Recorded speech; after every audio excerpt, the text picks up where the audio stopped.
MPR itu kan Mas Fasya sendiri kan tidak bergeming tuh. Nah ini saya ada pertanyaan dulu. Bapak saat itu tidak tahu lagunya atau Bapak saat itu sedang memikirkan tagihan listrik atau apa? Karena Bapak mukanya serius banget tuh, lagi gini aja. Orang lagi joget Bapak kayak ini token saya kayak belum dibayar gitu. Bapak sedang berpikir apa? Jadi sorotan ya. Sorotan, tapi positif. Positif. Masalah ada highlight juga. Saya juga surprise. Saya yang sudah hampir tidak terlihat sebenarnya, masih bisa menjadi point of view gitu loh. Orang lihat gitu. Iya. Sampai ada desas, sorry bang, sampai ada desas-desus Pasha Ungu sudah tidak tahan dengan DPR dan mundur. Itu FYP. Sampai Bapak tuh udah di framing bahwa Bapak itu sudah keluar dari DPR gitu loh. Kesannya begitu. Pak Densu, kita ini kan mau masuk ke DPR juga susah. Tiba-tiba mau keluar. Tiba-tiba mau keluar. Nyari suara. Kita mau nyari alasan mau keluar juga nggak ketemu.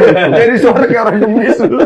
Tolonglah gitu. Pak Densu lihat bagaimana saya tiap hari turun kan dulu kan kampanye segala macam Pak. Dan saya murni Pak, nggak ada kepentingan. Saya kira saya betul-betul hanya ingin ada bagian dari hidup saya bisa bermanfaat. Bisa berkontribusi buat negara. Itu aja, itu yang pertama.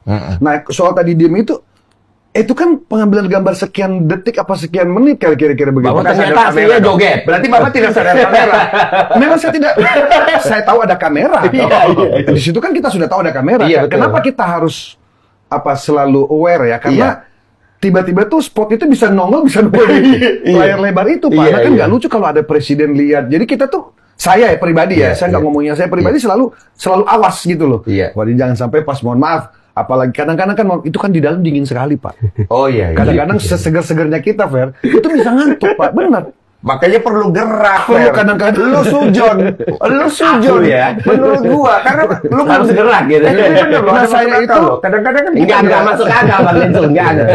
Tapi gini, soal kita terbuka saja. Yang tadi disampaikan oleh Mas Ferry tadi itu Pak Eko ya, bahwa ada Eko ya, Pak Eko yang goyang, joget, terus bikin sound horeg misalnya gitu kan, katanya seperti itu.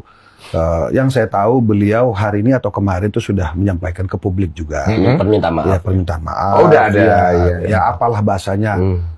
Ini miskomunikasi karena kan ada aksi ada reaksi ya kan. Beliau begitu, tiba-tiba masyarakat beraksi dan beliau lagi merespon lagi misalnya mungkin merespon lagi apapun alasannya. Saya kira kita sudah sama-sama dewasa gitu kan, sudah sama-sama dewasa, sama-sama mengakui lah kalau memang ini dianggap sebagai keteledoran, ya kita akuilah ini ada keteledoran, ini kekeliruan gitu kan.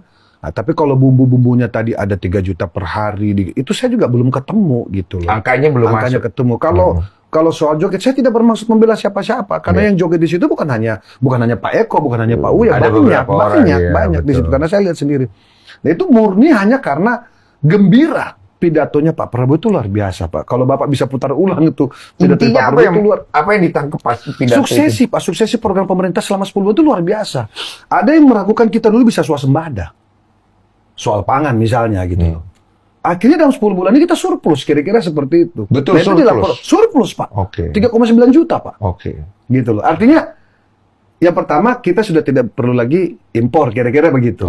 Kebutuhan dalam negeri kita sudah terpenuhi. Bahkan kita bisa ekspor.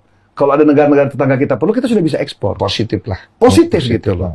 Dan lain-lain. Penegakan hukum. Termasuk ya alutsista, kira-kira begitu kan, bahwa kita Pak Prabowo militer kan Pak. Selalu bicara tentang ketahanan negara. Kan? Cuman di sini ada catatan.